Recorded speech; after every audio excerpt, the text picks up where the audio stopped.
Welcome to Mutual of Omaha's Wild Kingdom. I'm Peter Gross, co-host of the original Wild Kingdom with Marlon Perkins and Jim Fowler. You know, when Wild Kingdom aired in the 1960s and 70s, many of the episodes documented wildlife research efforts. Marlon and Jim accompanied scientists all over the world to observe animals and their natural behaviors. Some of the techniques you'll see in tonight's episodes are no longer necessary by today's standards, but the work is still just as important. Wild Kingdom took viewers to the far corners of the world and cultivated an appreciation for animals and their habitats. Marlon and Jim showed us the importance of preserving the natural world, not just for animals, but for our very own quality of life. And that's good news for all of us in the Wild Kingdom. So sit back and enjoy Mutual of Omaha's Wild Kingdom right here on RFD TV. Mutual of Omaha's Wild Kingdom is presented by Mutual of Omaha, people you can count on.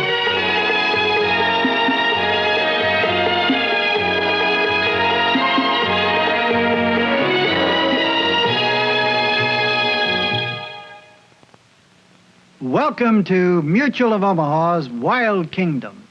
One of the world's most rapidly disappearing cultures is that of the Laplander, a colorful nomadic people who live above the Arctic Circle in the Scandinavian Northlands. Their economy centers around the reindeer, which are used as draft animals and as a source of meat. Each of the Lapp families may own a herd of 1,000 or more animals.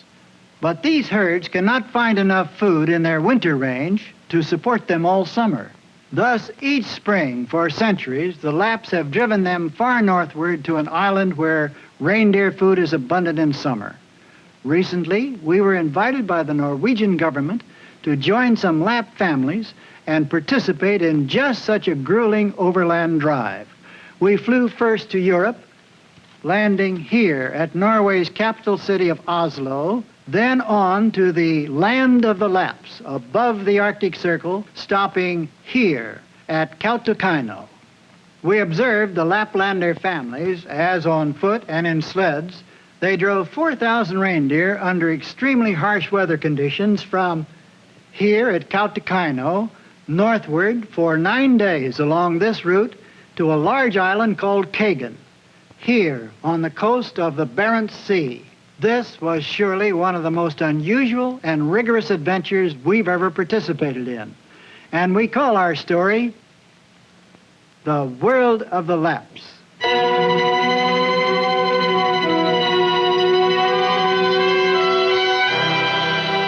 In northern Lapland, deep blue fjords cut into the austere terrain, creating a stark beauty. This is where reindeer graze in summer. But there's no food here in winter. So during this time, the herds are here, in the southern part of Lapland. Even here, snow cloaks the slopes deeply all winter long. But beneath the snow, there is good reindeer moss, which the animals can dig out to eat. At least 1 million reindeer exist in the northlands of Norway, Sweden, Finland, and Russia, and competition for available food is always keen. The nomadic Laplanders remain one of the most colorful people in the world today, and they are the owners of these great herds of reindeer of northern Scandinavia.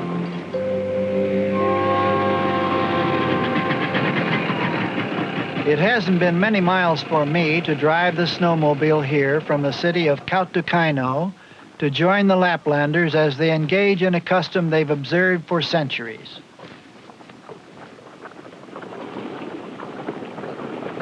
This is the area where the Lapp families are camped with their reindeer herds, the animals they own numbering in the thousands.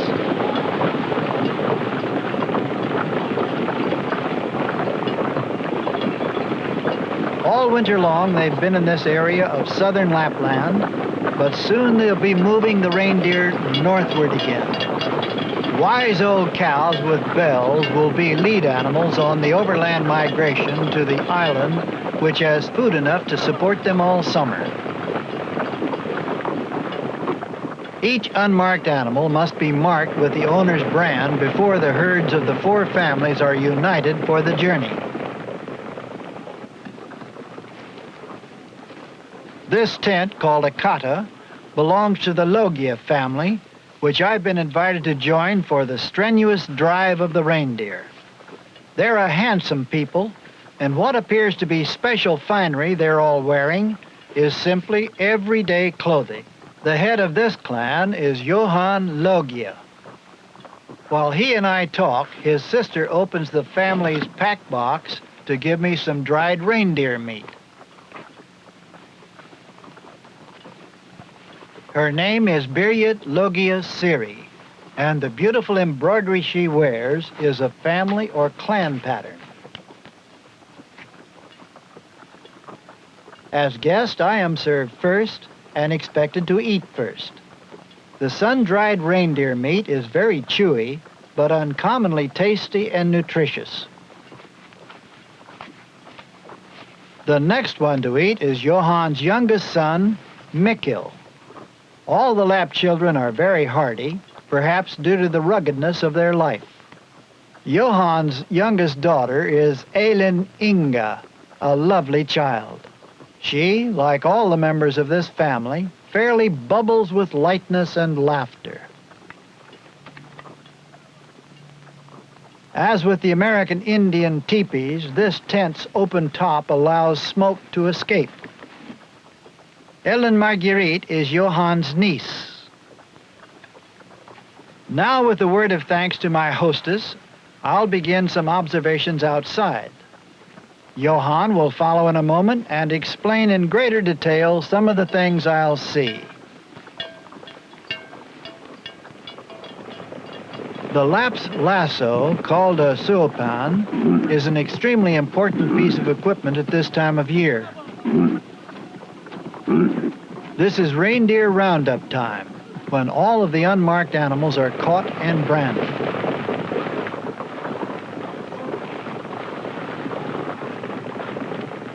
Johan is here now and will demonstrate for me how the Lapp's version of the lariat works. First, he uncoils the rope, which is ordinarily about 100 feet long.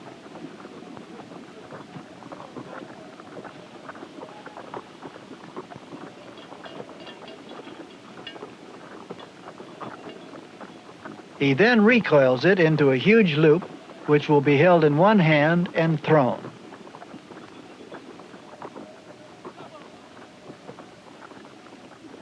The huge loop must slip smoothly through a special sort of slide made of carved reindeer antler. Johan wants me to see exactly how it works, so he'll demonstrate its use on me. The Lapps throw their loops accurately for distances as great as 30 yards.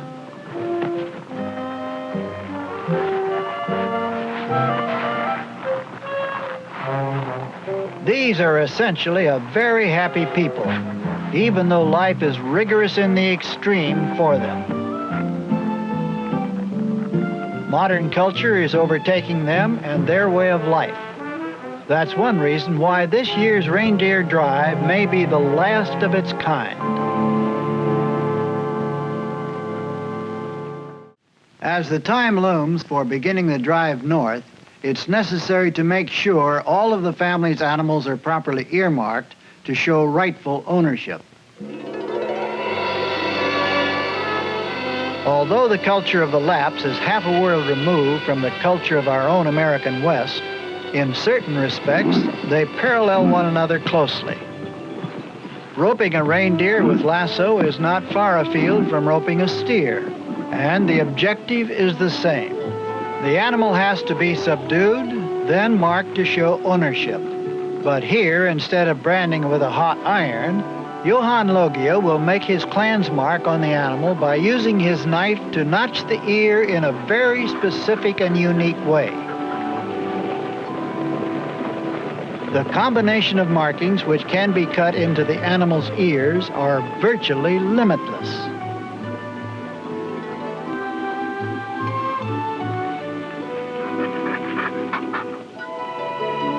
No two of these markings are alike, and all are officially registered with the Norwegian government to show proof of ownership.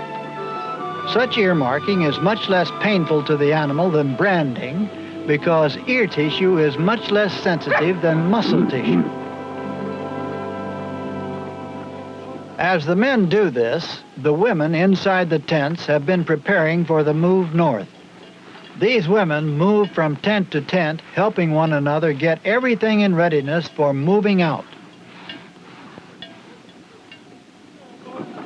It takes a keen eye to spot animals not yet earmarked. At his tent now, Johan is doing some last-minute detail work with his brother. Earlier, Johan said that Aslak would provide me a very accurate example of the clan's special earmark. It'll be easy to depict that mark on a piece of bark from this birch branch.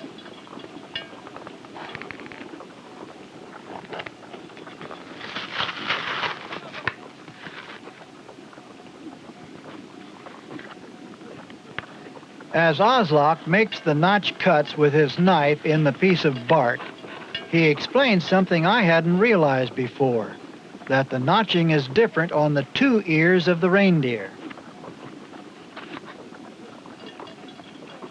The combination of notching for both ears is what Aslak is cutting into the bark now, with the pattern for one ear on one end of the strip and the pattern for the other ear on the opposite end. This is the type of ownership mark which is registered with the government. Probably over 20,000 different ear notchings have been officially registered with the Scandinavian governments. The registered ear mark of the Logia family is exactly what this piece of bark doubled over portrays, with each end representing one of the ears. No other clan, Aslak tells me, can register an earmark exactly like this.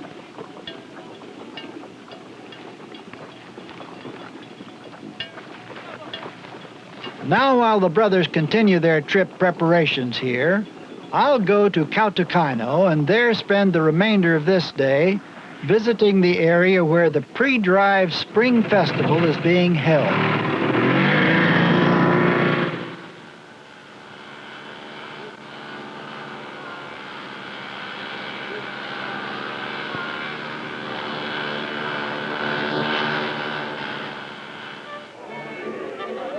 The celebration, which occurs at about Easter time each year, brings together the many lap families which have been in the wilds all winter with their herds.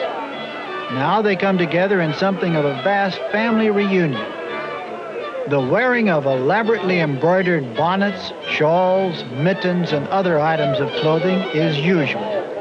But old and young, male and female, still take great pride in showing off their colorful outfits.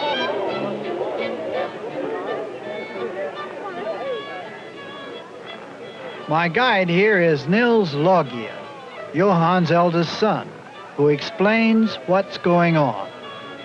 A big feature at the festival is the reindeer races in which draft reindeer pulling sleds engage in races. They don't, however, compete in the same race together.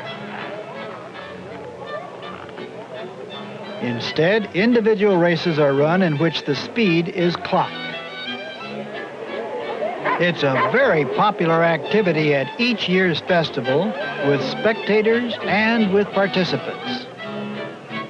Each race starts right here. For faster starts, the riders jump aboard after the sled's moving, and the race must be run over a marked course.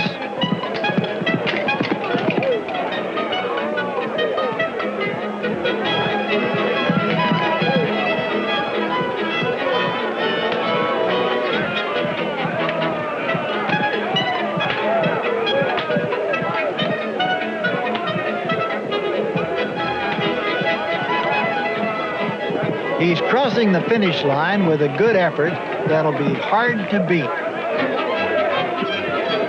Another reindeer starts, but he's hard to control, and spectators must be alert. Women as well as men compete in the races, and this lady driver is starting out very well.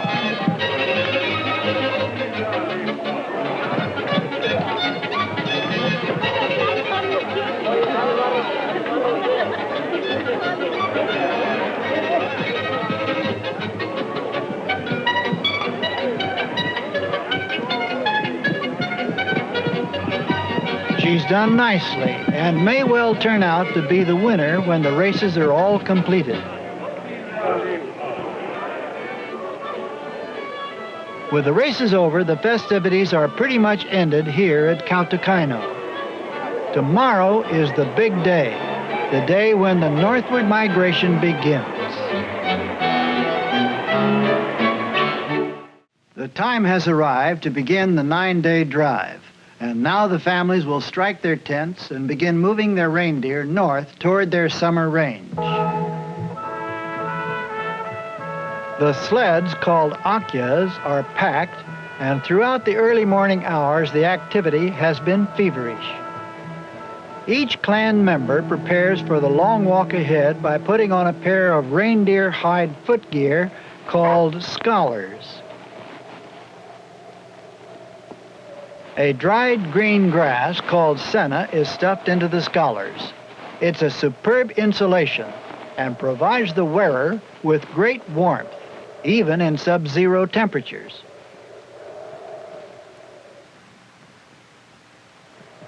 An embroidered ribbon called belling snugly wraps the lower leg and top of the scholar. Then a legging goes over this, which is in turn wound with a thinner embroidered strip like a cord. The result is footwear that is extremely comfortable. If and when the senne grass which lines the scholar gets moist from any cause, it can be dried and reused. This type of footwear has been worn by the Lapps for centuries. They are excellent for walking in snow, and ideal for this frigid climate. The last stage of packing is the dismantling of the tent, and this is done very rapidly.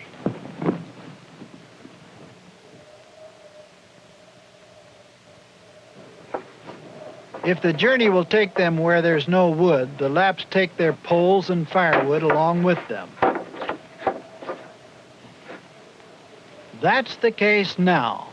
Wood is virtually non-existent in many of the areas they will be traversing on this journey, so the poles must be carried.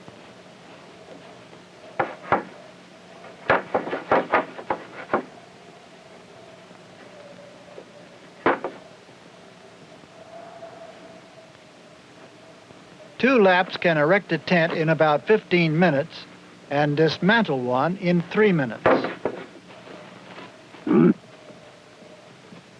The reindeer used as draft animals are well trained to the harness. They are usually trained from the time they are young to pull the well-loaded akyas.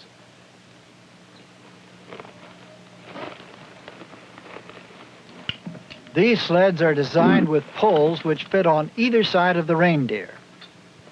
The individual reindeer-drawn sleds are then hitched together tandem fashion. Because of their unusually wide feet and stamina, reindeer are the only draft animal practical here. Like mules and horses, they sometimes balk, but that's no real problem.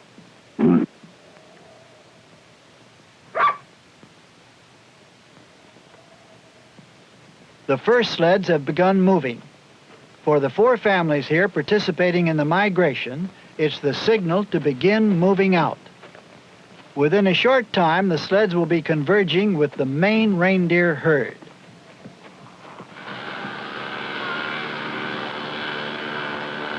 I'm moving ahead to where the 4,000 reindeer are being held preparatory to being put into motion for this arduous journey.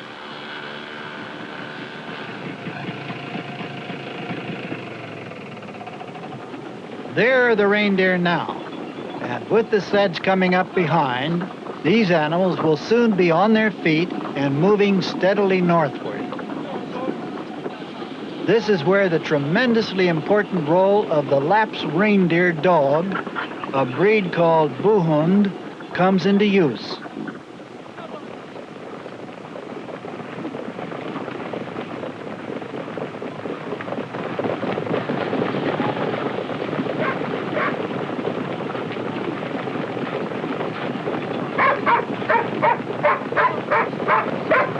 Without having to be told, the dogs know just what is expected of them and act with great skill and stamina. Without them, moving the great reindeer herd properly and in the right direction as a body would be impossible. So important are the Buhunds to the Laps that they let the dogs come into the tents with them and share their food. The dogs themselves earn every consideration they get.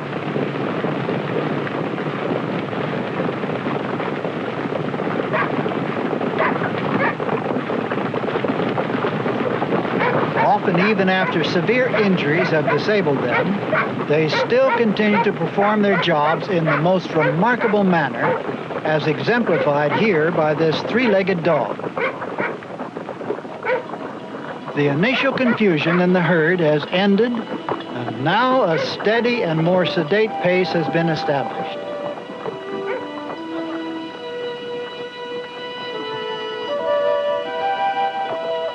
Not only is the herd well on the move, but now the individual trains of sleds belonging to the various families are beginning to merge with the animals.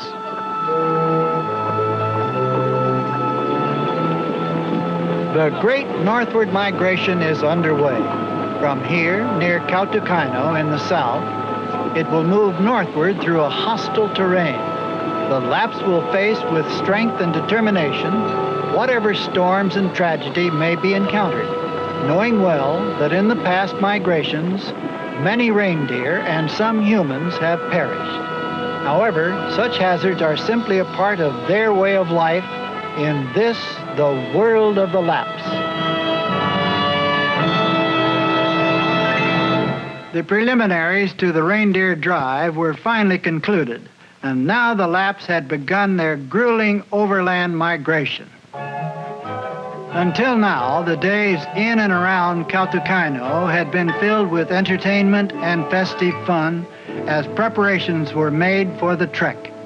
Next week, when we return with part 2 of World of the Laps, we'll see how the drive of some 4,000 reindeer by the Lap families takes place under extremely rigorous conditions of weather and terrain.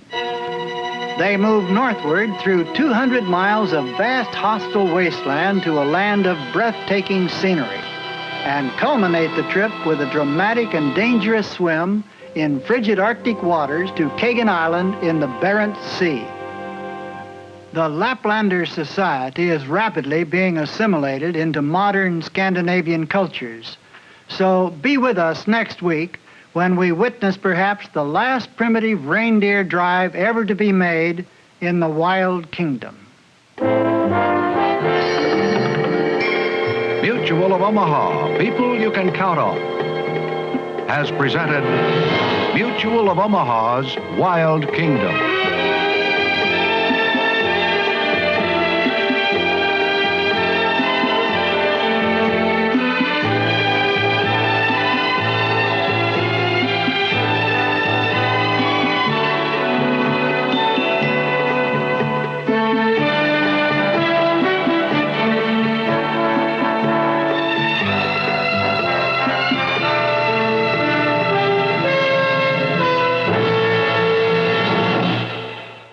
Mutual of Omaha, helping people find Medicare solutions for over 50 years. To learn more about plan options or how to protect your kingdom, contact us today. Mutual of Omaha. Protect your kingdom.